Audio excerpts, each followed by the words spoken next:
নমস্কাৰ বন্ধুসকল, মই হিৰেন। আজি আমি জানিম এই 2025 বৰ্ষৰ এই মাহটোত আপোনালোকৰ সম্পূৰ্ণ ৰাশিফলৰ বৰ্ণন। এই মাহটোত ধনু ৰাশিৰ ব্যক্তিসকলে কেনেধৰণৰ ফলাফল লাভ কৰিব। প্ৰথমে মোৰ চেনেলটো আপোনালোকে ছাবস্ক্ৰাইব কৰি ল'ব, যাতে মোৰ পিছৰ ভিডিঅ'বিলাক আপোনালোকে সহজে লাভ কৰিব পাৰে। লগতে মোৰ ভিডিঅ' যদি ভাল লাগে তেন্তে লাইক আৰু শ্বেয়াৰ কৰিব, কমেণ্ট কৰি আপোনালোকৰ মনোভাৱ প্ৰকাশ কৰিব। এতিয়া আহোঁ মূল বিষয়লৈ। আজি আমি জানিম এই 2025 বৰ্ষৰ এই মাহটোত সম্পূৰ্ণ ৰাশিফলৰ বৰ্ণন। আমাৰ সকলোৰে মনত এটা কৌতূহল আছে যে আগন্তুক মাহটো আমাৰ বাবে কেনেকুৱা হ'ব। বহু ধৰণৰ প্ৰশ্ন আমাৰ মনত উদয় হয়, যেনে ব্যৱসায় বা চাকৰিৰ ক্ষেত্ৰত অগ্ৰগতি হ'বনে নহয়, বা কিবা নতুন প্ৰত্যাহ্বানৰ সন্মুখীন হ'বলগীয়া হ'ব নেকি, এনেধৰণৰ বহুতো প্ৰশ্ন। সেয়েহে আপোনালোকক এই ভিডিঅ'টোৰ জৰিয়তে ৰাশি আৰু ৰাশিফলৰ ওপৰত ভিত্তি কৰি ৰাশিফলৰ ওপৰত বিভিন্ন গ্ৰহ আৰু নক্ষত্ৰমণ্ডলৰ প্ৰভাৱ আৰু গতিবিধিৰ বিষয়ে অধ্যয়ন কৰিছোঁ। এই কথা মনত ৰাখি আমি আপোনালোকক এই 2025 বৰ্ষৰ এই মাহটোত ৰাশিফলৰ মতে সঠিক মূল্যায়ন কৰিছোঁ, যাতে আপোনালোকে সেই অনুসৰি প্ৰস্তুতি চলাব পাৰে। আপোনালোকে এই ভিডিঅ'ত আপোনালোকৰ পৰিয়াল, আৰ্থিক, কেৰিয়াৰ, শিক্ষা, প্ৰেম আৰু স্বাস্থ্যৰ লগতে আৰু বিভিন্ন তথ্য আপোনালোকে এই ভিডিঅ'ত লাভ কৰিব। ইয়াৰ দ্বাৰা আপুনি জানিব পাৰিব যে আপোনাৰ ৰাশিফলৰ অনুসৰি কি কি প্ৰস্তুতি চলাব লাগিব। গতিকে আপোনাৰ ৰাশিফল অনুসৰি প্ৰস্তুতি চলাওক।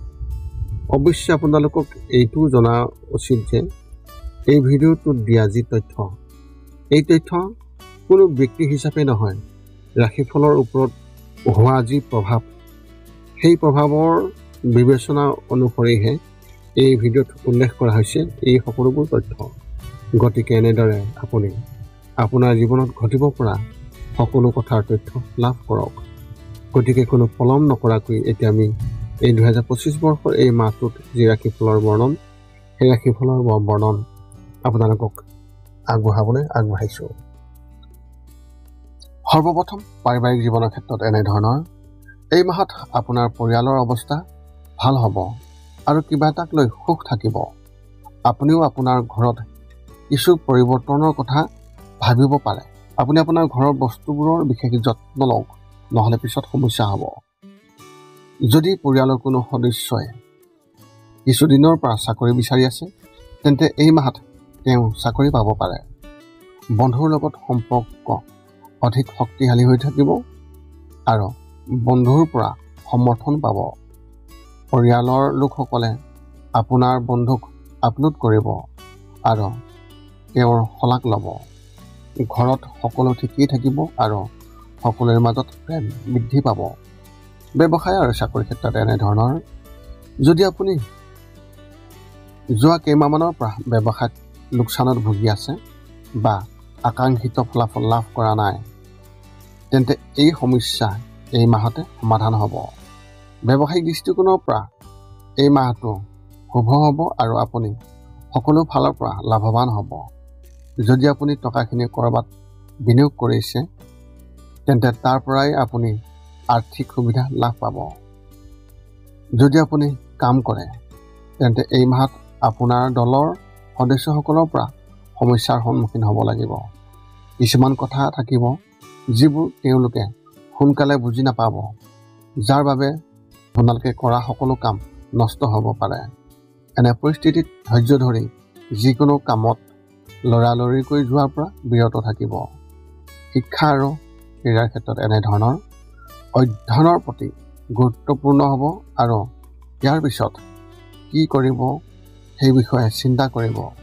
যদি আপুনি কোনো প্ৰজেক্টত কাম কৰি আছে, তেন্তে আৰম্ভণিতে কিছুমান বাধা নিশ্চয় আহিব, কিন্তু সেইবোৰৰ পৰাও আপুনি বহু কথা শিকিব। কলেজীয়া ছাত্ৰ ছাত্ৰীসকলে বন্ধু বান্ধৱীৰ সৈতে নতুন কিবা এটা কৰাৰ কথা আৰম্ভ কৰিব পাৰে আৰু তাত প্ৰাৰম্ভিক সফলতা লাভ কৰিব।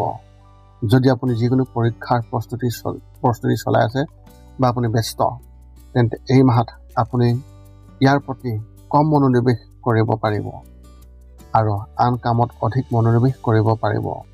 এই মাহত আপুনি আগৰ দৰে আপুনি প্ৰস্তুতি চলাব নোৱাৰিব পাৰে।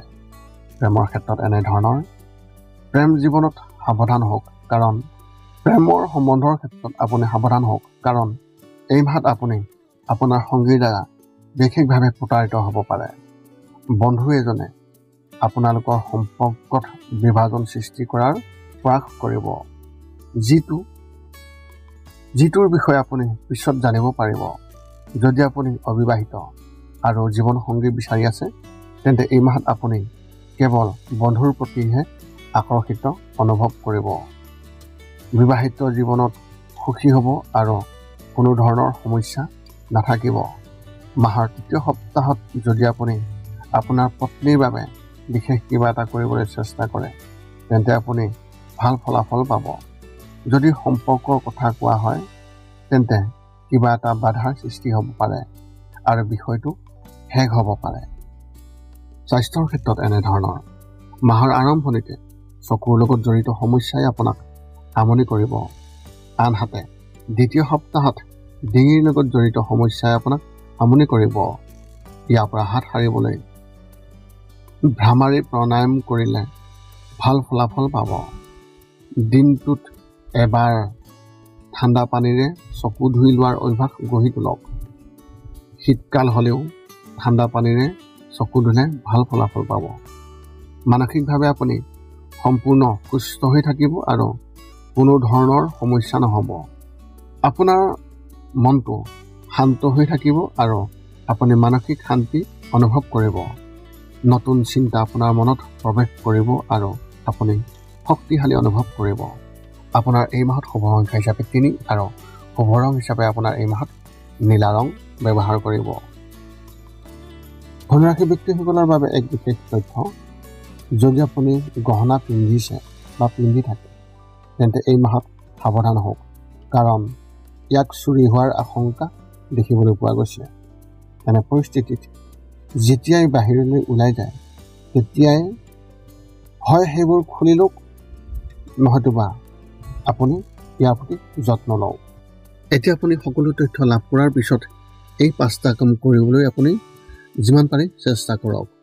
সৰ্বপ্ৰথমটো হৈছে আপুনি আপোনাৰ শৰীৰটো সুস্থ কৰি ৰাখিবলৈ দৈনিক যোগাসন কৰক, য'ত মূলতঃ 10 মিনিটৰ বাবে ওমকাৰ মন্ত্ৰ, 10 মিনিটৰ বাবে কপালভাতি আৰু 10 মিনিটৰ বাবে অনুলোম বিলোম।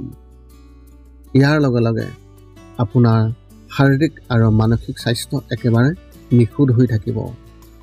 2 নম্বৰটো হৈছে ৰাতি শোৱাৰ আগতে নিস্তব্ধ আৰু নিৰ্জন ঠাইত 10 পৰা 20 মিনিট ধ্যান কৰিব লাগে। ইয়াৰ দ্বাৰা 2টা উপকাৰ পোৱা যায়। এটা হ'ল আপুনি ভাল টোপনি পাব আৰু দ্বিতীয়টো হৈছে পিছদিনা আপুনি সতেজ অনুভৱ কৰিব। ধ্যান কৰি থাকোঁতে মধ্যমীয়া শব্দৰ শান্ত সংগীতো আপুনি শুনিব পাৰে। 3 নম্বৰটো হৈছে প্ৰতি মংগলবাৰে পুৱা নিশ্চয় হনুমান চালিচা পাঠ কৰক আৰু হনুমান মন্দিৰ দৰ্শন কৰক, নতুবা আপুনি বিষ্ণু মন্দিৰ দৰ্শন কৰক।